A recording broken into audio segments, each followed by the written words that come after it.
മംഗളാദേവി ക്ഷേത്രം 2000 വർഷത്തെ പഴക്കമുള്ള ഇന്ത്യയിലെ ആദ്യ ക്ഷേത്രങ്ങളിൽ ഒന്ന്.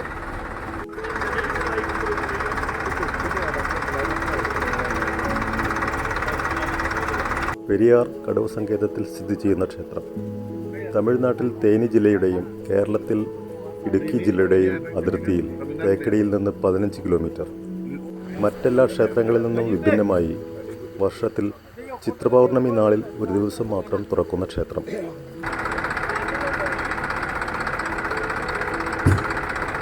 അന്നാണ് ക്ഷേത്രത്തിൽ ഉത്സവം. ക്ഷേത്രപ്രദേശത്തിൻ്റെ അവകാശത്തെ ചൊല്ലി തർക്കം നിലനിൽക്കുന്നതിനാൽ കേരള സർക്കാരും തമിഴ്നാട് സർക്കാരും സംയുക്തമായാണ് ഒരു ദിവസത്തെ ആഘോഷം നടത്തുന്നത്.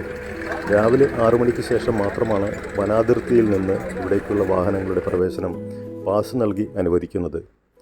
ഉച്ചയ്ക്ക് 2 മണിയോടെ പ്രവേശനം അവസാനിപ്പിക്കുകയും ചെയ്യും. പ്ലാസ്റ്റിക് നിരോധിച്ചിട്ടുള്ള മേഖലയിലേക്കുള്ള പ്രവേശനത്തിൽ മികച്ച സുരക്ഷാ സംവിധാനങ്ങളും ഒരുക്കിയിട്ടുണ്ട്.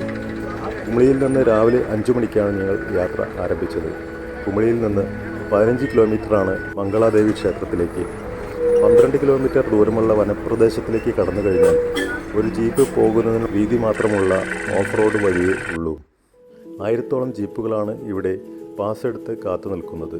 കൂടാതെ ഹെൽത്ത്, പോലീസ്, റവന്യൂ, ഫോറസ്റ്റ് വകുപ്പുകളുടെ വാഹനങ്ങളും ആംബുലൻസുകളും. ക്ഷേത്രത്തിലേക്ക് നടന്നു പോകുന്നവരും ഉണ്ട്. വലിയ തോതിലുള്ള സംവിധാനമാണ് ഇടുക്കി ജില്ലാ കളക്ടറുടെ നേതൃത്വത്തിൽ ഇവിടെ ഉത്സവത്തിനായി ഒരുക്കിയിട്ടുള്ളത്. വനം വകുപ്പിൻ്റെയും പോലീസിൻ്റെയും ഹെൽത്ത്, റവന്യൂ വകുപ്പുകളുടെയും വലിയൊരു സേന തന്നെ ഈ ഉത്സവത്തിൻ്റെ നടത്തിപ്പിന് ഒരുക്കിയിട്ടുണ്ട്. തമിഴ്നാട് തേനി ജില്ലാ ഭാഗത്തു നിന്നും മലനിരകൾ താണ്ടി നടന്നു വരുന്ന ഭക്തരെയും കാണാൻ കഴിയും.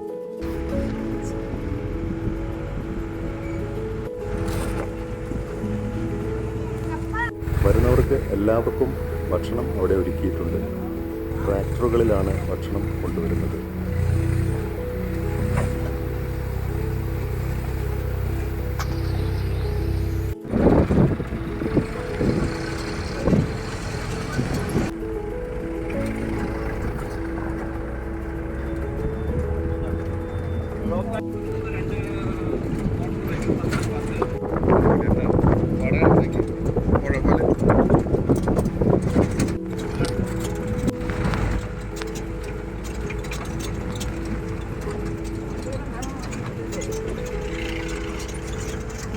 തീ പിടിച്ചിട്ടുണ്ടാവും അല്ലേ? ഹിമാലയമ്മ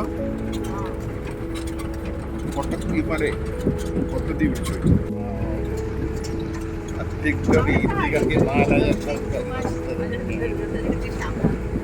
അടിപൊളിയായി.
ക്ഷേത്രത്തിൽ പൂജാകർമ്മങ്ങൾ നടക്കുന്ന 2 ഭാഗങ്ങൾ കാണാം. കേരളത്തിൻ്റെ കണ്ണകി ട്രസ്റ്റിൻ്റെ നേതൃത്വത്തിലും മറ്റൊന്ന് തമിഴ്നാട് സർക്കാരിൻ്റെ നേതൃത്വത്തിലുള്ള നിയന്ത്രണത്തിലും.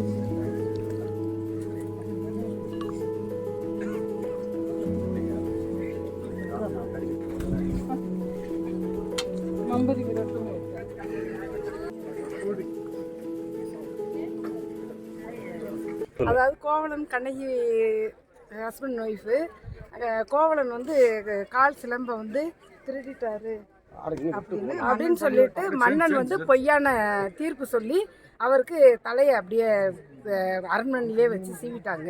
அதனால கண்ணகி வந்து கோவலன் வந்து கார் சிலம்பை விற்க போன ஆள் காணோன்னு சொல்லிட்டு தேடிட்டு வரும்போது இது மாதிரி தன்னோட கணவன் வந்து கொல்லப்பட்டாருன்றதுக்காக கண்ணகி அப்படியே சொல்லுங்க மதுரை எரிச்சிட்டு அப்படியே நடந்து சிலம்போட போய் பண்ணிட்டு மதுரை எரிச்சிட்டு அந்த ஆக்ரோஷத்திலேயே வந்து மலையேறி வந்து கல் சிலையா மாறிட்டாங்க. എത്ര കൊല്ലങ്ങൾക്ക് മുன்னாടി?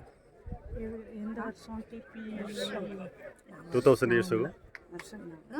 2000 years. 2000 இருக்கலாம்.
വരികയാണ്. ഇവിടെ കഴിഞ്ഞ വർഷം ഇവിടെ വന്നപ്പോൾ ഒരു ക്ഷേത്രത്തിനൊരു ചൈതന്യം ഞങ്ങളെ ആകർഷിച്ചു. ആ ആകർഷണമാണ് ഈ വർഷവും ഞങ്ങൾക്കിവിടെ വരാൻ പറ്റിയതും. കണ്ണകിയമ്മ മധുര ചുട്ടരിച്ച് ഇവിടെ ഈ ഭൂമിയിലാണ് വന്നിരുന്നത് എന്നാണ് ചരിത്രം പറയുന്നത്. ആ ചരിത്രം ഞങ്ങൾക്ക് നമ്മുടെ ദേവതയുടെ ചൈതന്യമുള്ള ഈ ഭൂമി നമുക്ക് പ്രാധാന്യമുള്ളതാണ്. ആറ്റുകാലമ്മയെ ഏറ്റവും കൂടുതൽ ആരാധിക്കുന്നവരാണ് ഞങ്ങൾ. ആറ്റുകാലമ്മ കണ്ണകി ദേവി ഈ ഭൂമിയുടെ ചൈതന്യമാണ്. ഈ ചൈതന്യത്തെ ഞങ്ങൾ ശിരസാൽ വഹിക്കുകയാണ്.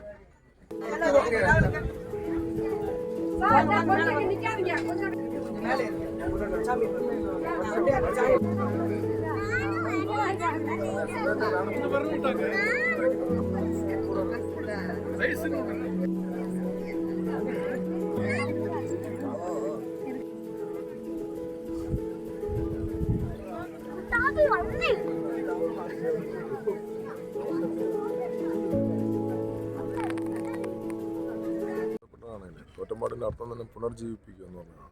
ചൈതന്യം വരുത്തുക എന്നുള്ളതാണ്. 51 അക്ഷരങ്ങൾ കൊണ്ട് വാക്കുകൾ കൊണ്ട് പാട്ട് പാടി അവിടെ നിന്ന് തിരിച്ച് ചൈതന്യം പുറത്തോട്ട് പ്രവഹിക്കുക. അപ്പം നാട്ടിനും നാട്ടുകാർക്കും ക്ഷേത്രത്തിനും ഒക്കെ ഐശ്വര്യം വരുത്താനാണ് തോറ്റമ്പാട്ടിൻ്റെ ഐതിഹ്യം.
ആ ശരി എവിടെയാ